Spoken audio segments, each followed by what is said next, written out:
திமுக மற்றும் விசிக கூட்டணிக்கு இடைஞ்சலா இருக்கிறது இந்த ஆதவ் அர்ஜுனா தான் அப்படிங்கிற மாதிரி திமுக இருக்கக்கூடியவர்களும் விசிக இருக்கக்கூடியவர்களும் வெளிப்படையாவே பேசிட்டு இருந்தாங்க. விசிக இருந்துகிட்டு திமுகக்கு எதிராக எப்படி பேசலாம் சொல்லி ஆதவ் அர்ஜுனா அவர்களை ஒரு 6 மாசம் கட்சியை விட்டு நீக்கவும் செஞ்சாங்க. சுயமரியாதை இருக்கக்கூடிய ஆதவ் அர்ஜுனா என்ன பண்ணிருக்காரு, நீங்க என்ன கட்சியை விட்டு நீக்கிறது, நானே கிளம்புறேன்னு டாடா காமிச்சிட்டு போயிட்டாரு. அது பற்றி தெளிவா பார்க்கலாம். அடுத்ததாக தமிழக காங்கிரஸ் உடைய முன்னாள் தலைவர் திரு EVKS இளங்கோவன் அவர்கள் இறந்துட்டாரு. அவர் இறந்ததுக்கு அப்புறமா இங்க விசித்திரமான சில நிகழ்வுகள்லாம் நடந்திருக்கு. அதுல இந்த திமுக ஊபிஸ்கள் பண்ண அட்டகாசங்கள் அதிகாசங்கள் இருக்கு, கொஞ்சம் நஞ்சம் கிடையாதுங்க. அதுங்களுக்கு நாம செருப்படி பதிலடியை கொடுத்தே ஆகணும், அதையும் கொடுத்துடலாம். கடைசியாக சில முக்கியமான துணுக்கு செய்திகள் இருக்கு, அதை பார்த்துட்டு இந்த வழியை நான் முடிச்சுக்கலாம். வாங்க கண்டென்ட்டுக்குள்ள போயிடலாம். எப்பொழுதும் எதிராசன் வடிவழகு என் இதய தொழுதால் இல்லை எனக்கெதிர் இல்லை எனக்கெதிர் இல்லை எனக்கெதிரே ஸ்ரீமதே ராமானுஜாய நமஹா.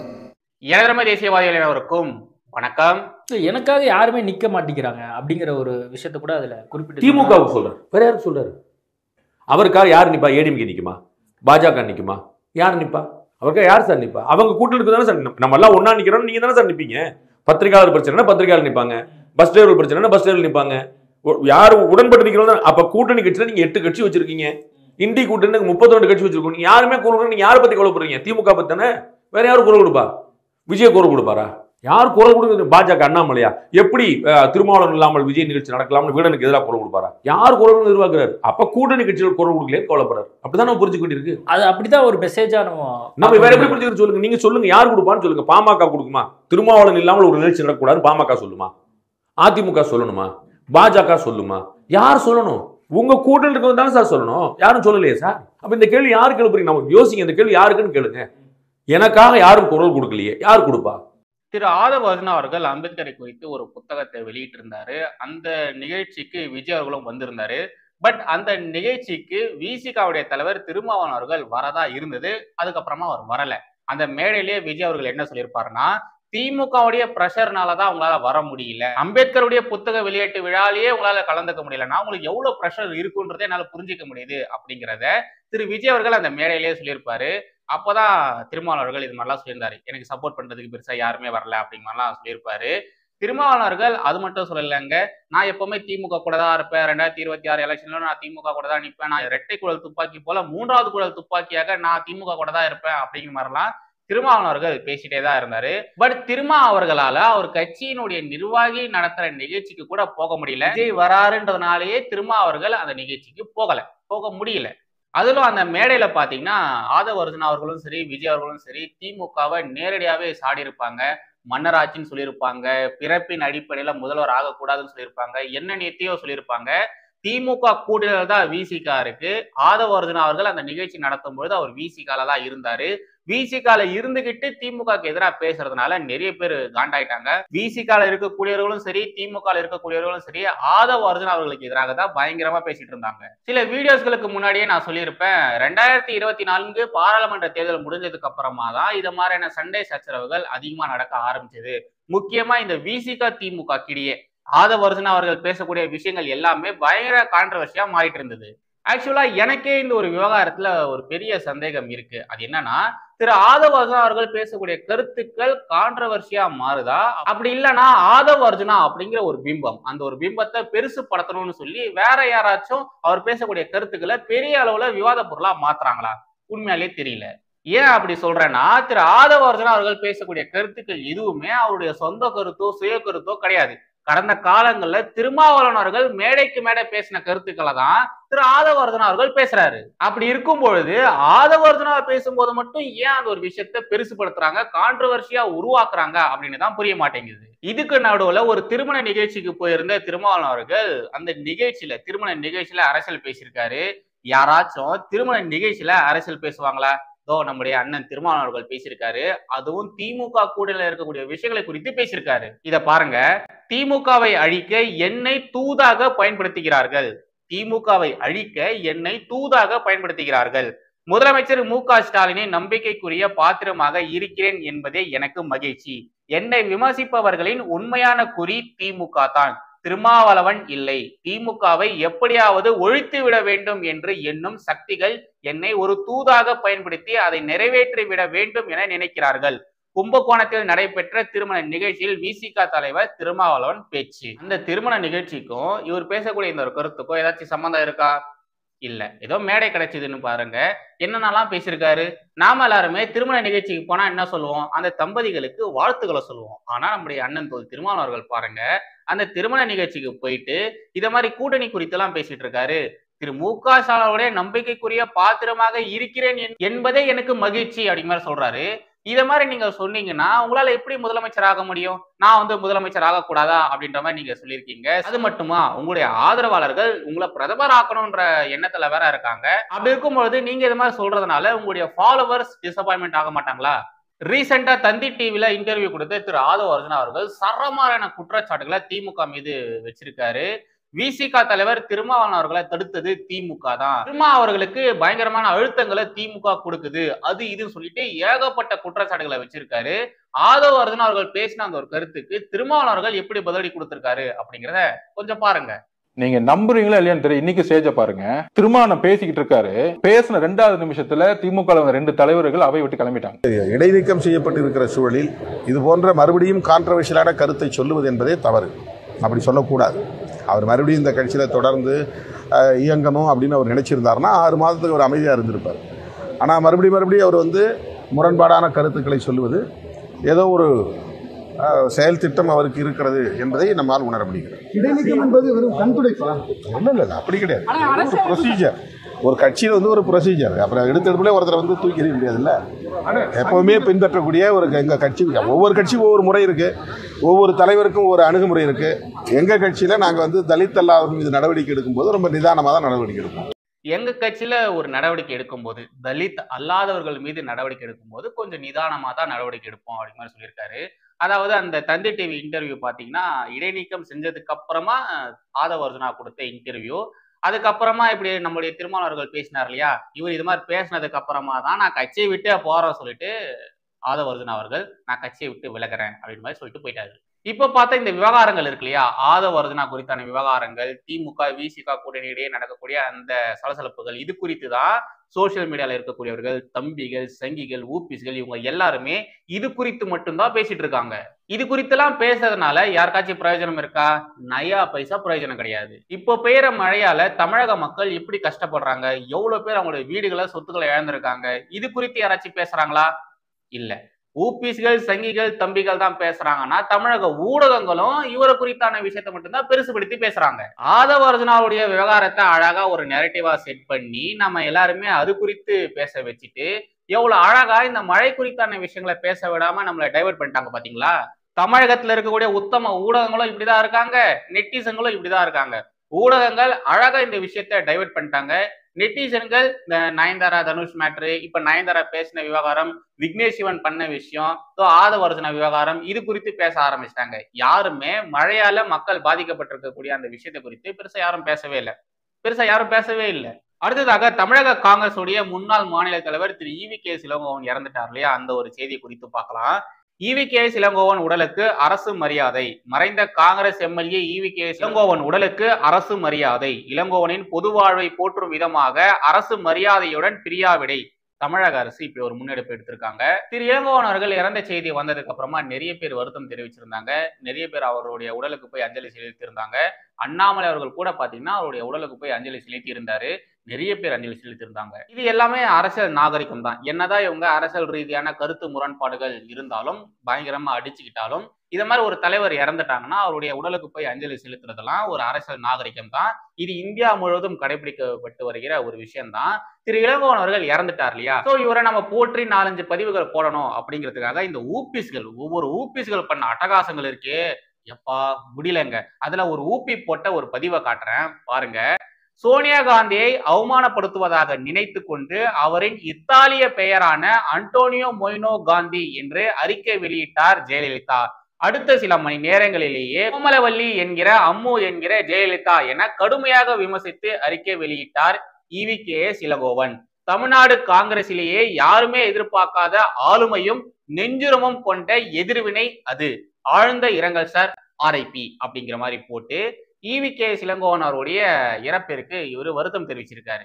ஏதோ ஈவி.கே. இளங்கோவன் அவர்கள் திமுக காரர் அப்படிங்கிற மாதிரி எவ்வளவு ஃபீல் பண்ணி இந்த பதிவை போட்டிருக்காரு பாத்தீங்களா? ஆனா இளங்கோவன் அவர்கள் அதிமுகவிற்கு எதிராக எந்த அளவு அரசியல் பண்ணாரோ அதை விட அதிகமாவே திமுகவுக்கு எதிராக அரசியலும் பண்ணியிருக்காரு. கலைஞர் கருணாநிதி அவர்களுக்கு எதிராக பயங்கரமாலாம் இவர் பேசியிருக்காரு. அந்த ஊபிஸ்களுக்காக இது மாதிரி முரட்டுத்தனமா பதிவுகள் போட்ட அந்த ஊபிஸ்களுக்காக ஒரு 3 வீடியோ கிளிப்பிங்க கொண்டு வந்திருக்கேன். திரு இளங்கோவன் அவர்கள் எப்படிலாம் பேசியிருக்காரு, திமுகவிற்கு எதிராக எப்படிலாம் பேசியிருக்காரு, எவ்வளவு மோசமா பேசியிருக்காரு அப்படிங்கிறத நீங்களும் கொஞ்சம் பாருங்க. ஃபர்ஸ்ட் இந்த ஒரு குட்டி கிளிப்பிங்க பாருங்களேன். கனிமொழி அவர்கள் தன்னுடைய ராஜ்யசபா உறுப்பினர் பதவியை ராஜினாமா செய்ய போகிறார் என்று, ஏனென்றால் அந்த பதவி சில நாட்களுக்கு முன்புதான் காங்கிரஸை கெஞ்சி காங்கிரசுடைய ஆதரவோடு அவர் அந்த பதவியை பெற்றிருக்கின்றார். இப்போது காங்கிரஸோடு கூட்டணி இல்லை என்று அறிவித்திருக்கின்ற காரணத்தால் பதவியும் ராஜினாமா செய்வார்.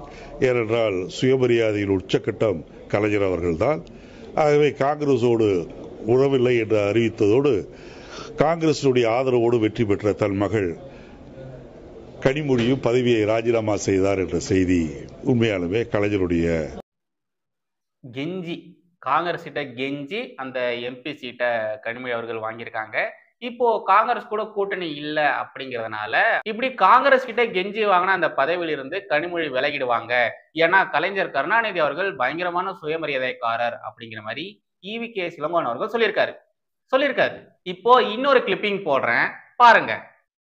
ஸ்பெக்டர் போன்ற ஊழல் இவங்க பண்ணி போட்டு இதை நாங்கள் சுமந்து கொண்டு இருக்கின்றோம். எங்களுக்கு இதெல்லாம் கெட்ட பேர்.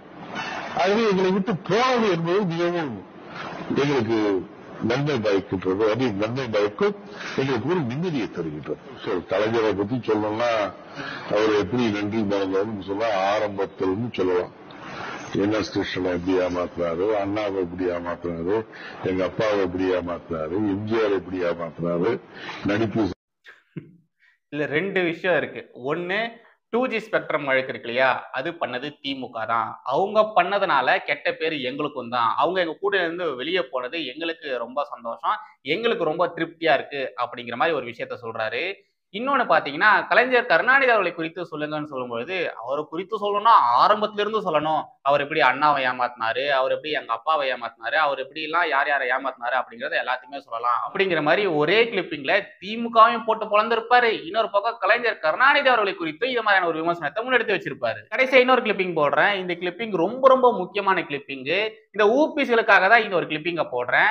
ஏதோ இளங்கோவன் அவர்கள் திமுக காரர் என்ற ரேஞ்சுக்கு இவங்க பேசிட்டு இருக்காங்க இல்லையா, இளங்கோவன் அவர்கள் திமுகவை எந்த அளவு விமர்சனம் பண்ணிருக்காரு அப்படிங்கறத நீங்களும் கொஞ்சம் பாருங்க. கலைஞரை பத்தி சொல்லணும்னா அவர் எப்படி நன்றி மறந்தாலும் சொல்ல ஆரம்பத்திலும் சொல்லலாம்.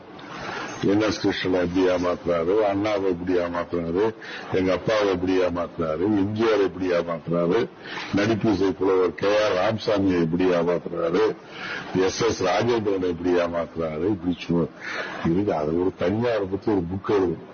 அதாவது நன்றி மறந்தவர்களே நம்பர் 1 கலைஞர் தான் அப்படிங்கிற மாதிரி இளங்கோவன் அவர்கள் சொல்லியிருக்காரு. நம்மளுடைய வரவணை செந்தில் சொல்லியிருந்தார் இல்லையா, ஜெயலலிதா அவர்களுக்கு எதிராக இவர் இத மாதிரி கடுமையான விமர்சனத்தை முன்னெடுத்து வச்சாருன்னு. அதை விட கலைஞர் கருணாநிதி அவர்களை குறித்து இவர் என்னென்னலாம் பேசியிருக்காரு பாருங்க.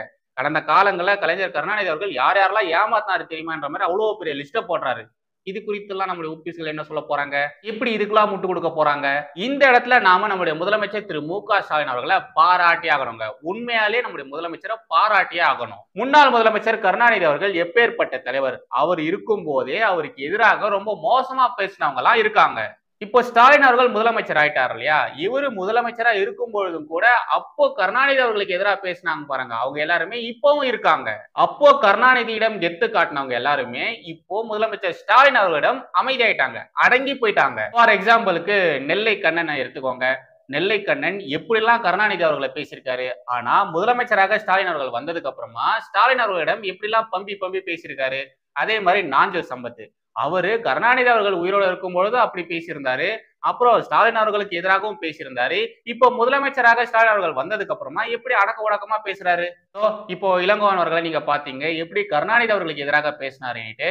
ஆனா இப்போ முதலமைச்சராக ஸ்டாலின் அவர்கள் வந்ததுக்கு அப்புறமா அப்படியே உல்டாவா இளங்கோவன் அவர்கள் பேசியிருக்காரு. பேசுறது மட்டும் கிடையாது, ஒட்டுமொத்தமா ஒரு மாறவும் செஞ்சிட்டாரு. மாறுது சென்ஸ் அப்படின்னா காங்கிரஸ்ல இருந்து திமுக வந்தது சொல்லல, காங்கிரஸ்ல இருந்தாலும் திமுக காரர் மாதிரியே அவர் பேசியிருக்காரு. இந்த நியூஸ் கட்ட பாருங்களேன். ஸ்டாலினுக்கு ஜால்ரா மட்டுமல்ல பல்லக்கும் தூக்குவேன்.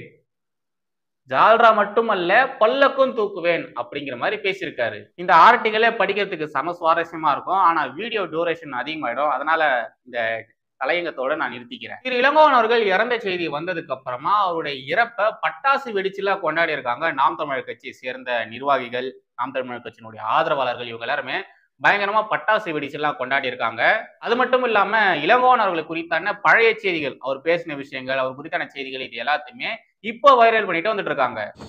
உணவுக்கு வழி இல்லாமல் வறுமை கோட்டின் கீழே இருந்த நேரத்தில் கம்யூனிச சித்தாந்தங்களை ஏற்றுக்கொண்டவர்கள் பணமும் புகழும் வந்தவுடன் அவர்கள் நாங்கள் உயர்ந்த ஜாதி என்று நினைத்துக் கொள்கின்றார்களே, இது என்ன நியாயம்? இந்த ஆளுடைய நான் சொல்வது யார் என்று உங்களுக்கு புரியும். ராஜாவாம், அதிலும் இளைய ராஜாவாம். வயது கிட்டத்தட்ட 80 மேல் ஆக போயின்றது. கேட்டால் இளையராஜா. ஆரம்பத்தில் தொழிலாளிகள் நலம்பாடிய நீ பணமும் புகழும் வந்தவுடன் இன்னும் பேராசையின் காரணமாக பணமும் புகழும் வர வேண்டும் என்ற காரணத்திற்காக நீ திடீரென்று மிகப்பெரிய பக்திமான் ஆகிவிட்டாய். இந்த இளையராஜாவிற்கு ஒரு தடவை பட்டால் போதாது என்று நினைக்கின்றேன். இதே போல்தான் தந்தை பெரியார் படத்திற்கு இசையமைக்க மாட்டேன் என்று சொன்னவர் தான் இந்த இளையராஜா. பெரிய சங்கராச்சாரியார் என்று நினைப்பவர். சங்கராச்சாரியாரே ஜெயிலுக்குள் தள்ளிய காலம் இந்த நவயுலக காலம். ஆக இப்படிப்பட்ட ஜென்மங்களை ஒழித்தாக வேண்டும் என்று சொன்னால் நம்முடைய தமிழர் தலைவர் வீரமணி அவர்களை போல் கரங்களை பலப்படுத்த வேண்டும். இன்றைக்கு அதை முன்னெடுத்து செய்து கொண்டிருக்கின்ற நம்முடைய ஸ்டாலின் அவர்களுடைய கரங்களை நாம் பலப்படுத்த வேண்டும். இசைஞானி இளையராஜா இருக்கார் இல்லையா, அவரை குறித்து தான் இளங்கோவன் அவர்கள் இது மாதிரிலாம் பேசியிருக்காரு. இளங்கோவன் அவர்கள் இறந்துட்டாரு. ஸோ நாம இவர் பேசின இந்த ஒரு விஷயத்தை வச்சு பேசுறது சரியா இருக்காது. ஸோ இதோட நாம இதை நிறுத்திப்போம். ஆக்சுவலா இது குறித்தெல்லாம் பேச வேண்டாம் தான் நான் பார்த்தேன். பட் ஊபிஸ்கள் பண்ற அட்டகாசங்களை தாங்க முடியல. அவங்களுக்கு பதிலடி தரணும் அப்படிங்கிறதுக்காக தான் இது எல்லாத்தையுமே நான் இப்போ எடுத்துட்டு வந்தேன். ரைட்டு. கடைசியாக சில முக்கியமான துணுக்கு செய்திகள் இருக்கு. அதை பார்த்துட்டு இந்த வீடியோ முடிச்சலாம். ஃபர்ஸ்ட் இதை பாருங்க. சத்குருவுக்கு வரவேற்பு. அமெரிக்காவிலிருந்து 7 மாதங்களுக்கு பின் தமிழகம் திரும்பிய ஈஷா அறக்கட்டளை நிறுவனர் சத்குருவிற்கு கோவை விமான நிலையத்தில் இருந்து ஈஷா யோக மையம் வரை வழி நெடுகிலும் பல்லாயிரக்கணக்கான மக்கள் வரவேற்பு அளித்தனர். இதெல்லாம் காசு கொடுத்து வர கூட்டம் கிடையாது, தானா வர கூட்டம். அந்த மக்களுக்காக திரு சத்குரு அவர்கள் அவ்வளோ செஞ்சிருக்காரு. அதனால மட்டும்தான் சத்குருவிற்கு இப்படிப்பட்ட வரவேற்பு அந்த மக்கள் கொடுத்துருக்காங்க. அடுத்ததாக இங்க ஒரு இமேஜ் போடுற, அதை பாருங்க. இவ்வளவு காவல்துறையினர் ஏன் நிக்கிறாங்க தெரியுங்களா? ஏதோ அரசியல் தலைவர்களுக்காகவோ இல்ல மற்றவர்களுக்காகவோ பந்தோபஸ்துக்காகலாம் ஒன்றும் கிடையாது. சென்னை பிரஸ் கிளப்ல ஒரு எலெக்ஷன் நடந்ததுன்னு சொல்லிட்டு நேற்று ஒரு வீடியோ பார்த்துருப்பீங்க. அங்க பாதுகாப்பு கொடுக்கறதுக்காக தான் இவ்வளோ காவல்துறையினர் அங்க வந்திருக்காங்க. சாதாரண சென்னை பிரஸ் கிளப்ல நடக்கக்கூடிய ஒரு எலெக்ஷனுக்கு எவ்வளோ காவல்துறையினர் பந்தோபஸ்து கொடுத்துருக்காங்க பாருங்களேன். கடைசியாக இதை பாருங்க. முதலிடத்தை இழந்த தமிழகம், அதிக மருத்துவ கல்லூரிகள் அல்லது மருத்துவ சீட் கொண்ட மாநிலம் என்ற அந்தஸ்தை இழந்தது தமிழ்நாடு. கர்நாடகா, உத்தரப்பிரதேசத்திற்கு அடுத்தபடியாக தமிழகம் 3வது இடத்திற்கு தள்ளப்பட்டது. ஃபர்ஸ்ட் பிளேஸ்ல இருந்து 3rd பிளேஸுக்கு தமிழகம் வந்திருக்கு. இதுக்கு இப்போ நம்மளுடைய ஊபிஸ்கள் எப்படி முரட்டுத்தனமா முட்டு கொடுக்க போறாங்க அப்படிங்கிறத பார்க்கலாம். ஊபிஸ்கள் ஒரு பக்கம் இருக்கட்டும், இங்க கூட இந்த உத்தம ஊடகங்கள், ஊடகவாதிகள் எப்படி முட்டு கொடுக்க போறாங்க அப்படிங்கிறத பார்க்கலாம். ஸோ அவ்வளோதான் இன்னைக்கான கண்டென்ட். மறுபடியும் அடுத்த ஒரு வீடியோ நடக்கும். ஜெய் ஹிந்த், வந்தே மாதரம்.